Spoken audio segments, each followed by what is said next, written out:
Paglabas ng Subsidence Threat Advisory ang Mines and Geosciences Bureau Central Visayas matapos makumpirmang nagkaroon ng mga sinkhole at land subsidence sa ilang bayan sa Ilagang Cebu kasunod ng magnitude 6.9 na lindol.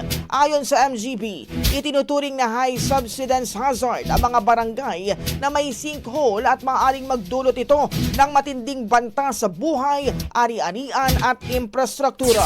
Bukod sa sinkhole na mataan din ang mga bitak at paglubog ng lupa na posibleng lumala lalo na kapag bumuhos ang malakas na ulan o muling magkaroon ng pagyanig. Nagpaalala rin ang ahensya sa mga lokal na opisyal na maganda sa posibleng paglaki ng sinkhole dahil sa ulan, pagbabago sa water table o panibagong lindol.